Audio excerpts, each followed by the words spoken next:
I'm with Jessica Lindsey. She's 29 years old. She's been homeless almost 4 years, currently living in what she calls Stockton's last frontier. Jessica, what got you out into the world of not having a place to live? A series of unfortunate events of my life and mistakes that have led me here and mistakes that'll get me out of this. Do you care to share what some of those mistakes are?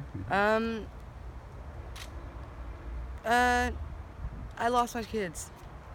No details, but I lost my children, and I've learned that I have to accept that.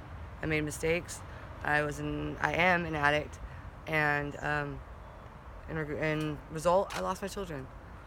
Now that I'm trying to better myself, I do get the opportunity to be in my children's life. So I'm trying to work forward. It's not easy. You know, this lifestyle is not easy.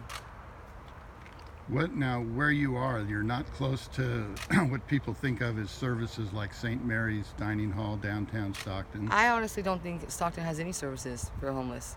I think what it is a community center to problems and issues that people don't want to. I personally, I won't even go to the dining hall because of all the problems there. Yeah, you tell me about one of the experiences you said you had there. I've actually was raped 3 years ago, and I'm not trying to play a victim or feel sorry for me because I put myself in this situation. But I was raped, and I was held captive for a couple days. And you know, it at the time I thought, oh, poor me, wah, it's my fault. No, it wasn't my fault, but it was my fault that I am out here. I put myself in a dangerous situation, and now I have to learn from it. And maybe me going through something like that will help other people and other women, you know, get out of the situation or be able to cope with it. And then you said there's a lot of theft. Yes, but my interpretation of that is there is us trying to survive on the street, and then there is people that are stealing from people that they sleep next to at night or people that they share a camp with. Okay, our lifestyle is different than, say, your lifestyle. People don't like what they don't understand. How do you survive today? How do you water, bathrooms, food? Use your imagination. We just it's like camping for an extended period of time. We find water at a local park, for instance, or some of us have family members that we can fill up jugs of water. You know, we get food stamps, buy water. Not all of us are doing things in a way that the society looks down on us. It's just one person can ruin it for everybody, just like one person can fix it all. Do you have any source of income? At this moment, no, I don't. And that's my choice. I don't have food stamps. That's my choice of not really wanting to accept the fact that I don't have kids and having to say that. But I'm ready now to accept that. I have to. Are you interested in getting some kind of housing? Yes, I am. Actually, I'm at that point where I'm ready to be off the street. It's my heart and pulls on my heartstrings of why I stay out here. People you know, I have more family out here than I do my own blood. I've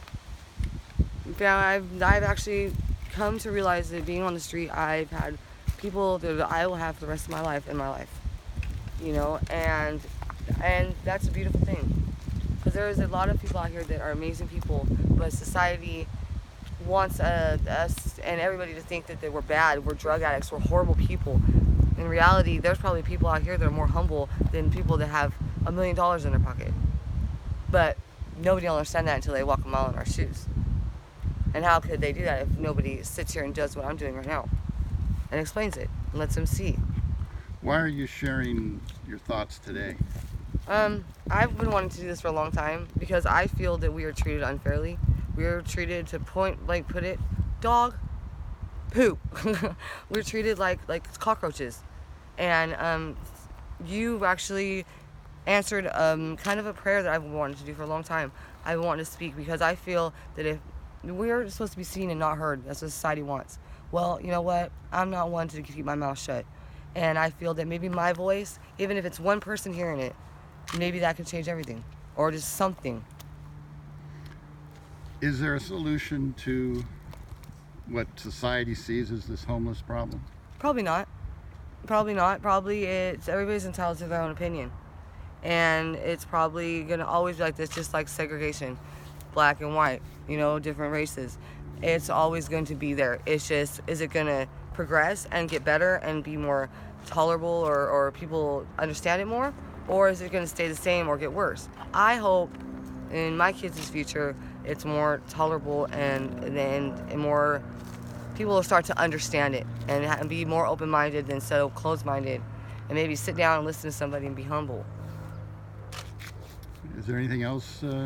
I think that people need to stop judging a book by its cover and listening to what other people have to say of us being dirt bags, or we're thieves, or we are horrible, dangerous people, because we're not.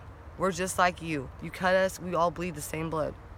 People need to stop and remember where they came from and stop judging, and maybe stop and have a conversation with us. You might realize a lot of us are a lot smarter than you think we are.